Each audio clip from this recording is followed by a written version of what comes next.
Have you ever wondered what power your name really has? In some indigenous cultures, a person's true name is considered so sacred that it is kept hidden from the world, because whoever knows it could gain control over you. This fascinating tradition combines spirituality, mystery, and protection from evil forces in a unique way. My name is Special Agent Anderson.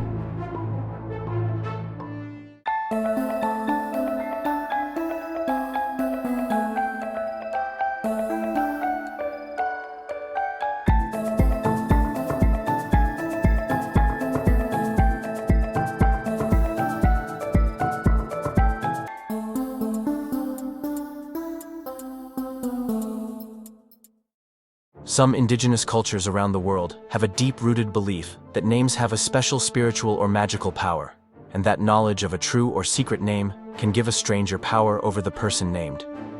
This belief is closely linked to the idea that a name is far more than a mere label used for identification.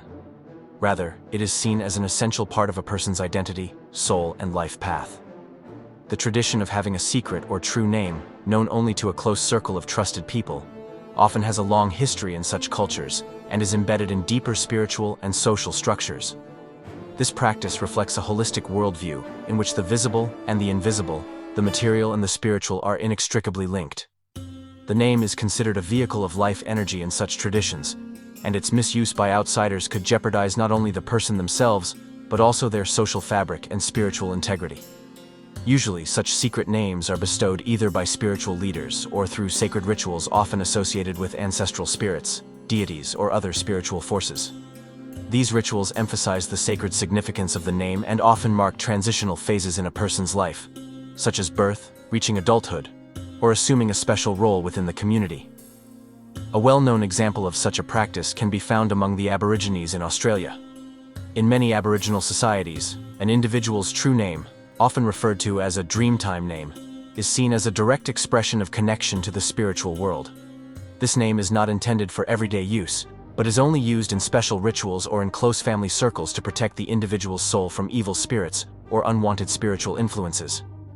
Similar traditions are also found among the Navajo people of North America, who believe that a person's true name is a kind of spiritual password that allows access to that person's essence. The use of the true name is often limited to ceremonial contexts, and in everyday life, nicknames or common names are used to ensure the protection of the true name. Among the Māori of New Zealand, naming is also a deeply spiritual act. Names, especially secret or spiritual names, carry the mana, or spiritual authority and power, of a person. Disclosure or misuse of such a name could compromise a person's mana and make them vulnerable. These beliefs are not limited to indigenous groups in Oceania or the Americas. Similar ideas can also be found in Africa. The Yoruba in West Africa, for example, believe that a person's name is closely linked to their fate and destiny. While the true name of a child is often revealed by priests or fortune tellers, people often use less meaningful names in everyday life to protect the child from negative influences or envy. The secret name is invoked in special prayers or rituals to ensure the well-being and protection of the person. A common feature of these different cultural practices is the belief that names should not be chosen or used lightly, as they are more than mere linguistic constructs. They are expressions of identity, destiny, and spiritual belonging.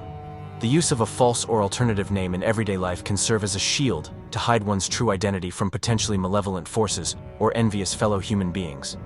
In some cultures, these practices go so far as to include not only the naming of people, but also of places, animals, or significant objects. Among the Inuit in the Arctic, for example, names have a deeply rooted spiritual dimension. A child is often named after deceased relatives, which creates a strong connection between the living and the dead. At the same time, there are also names or terms that are only used in spiritual or shamanic contexts to deceive or ward off evil spirits. These beliefs and practices show how deeply rooted the respect for the power of language and names is in such societies. Interestingly, similar concepts can be found in the mythology and religions of other cultures. In Egyptian mythology, for example, the name of a person or god was so important that erasing the name was tantamount to erasing the existence of that person or deity. Protecting the true name was therefore of crucial importance. A similar idea is found in Jewish tradition, where the name of God, the tetragram, is considered so sacred that it must not be spoken. Instead, substitute terms are used to preserve the sacred power of the name. All these examples illustrate that belief in the power of names is a universal human experience that occurs in different forms and contexts. The specific tradition of preserving a secret or true name, known only to a narrow circle, represents a particularly impressive and profound expression of this belief. It shows how closely language, identity, and spirituality are linked, and how knowing a name is seen as the key to power, protection, and connection. Despite the great cultural differences in implementation, the central idea remains the same. The true name is more than a word. It is a sacred asset that must be preserved and protected.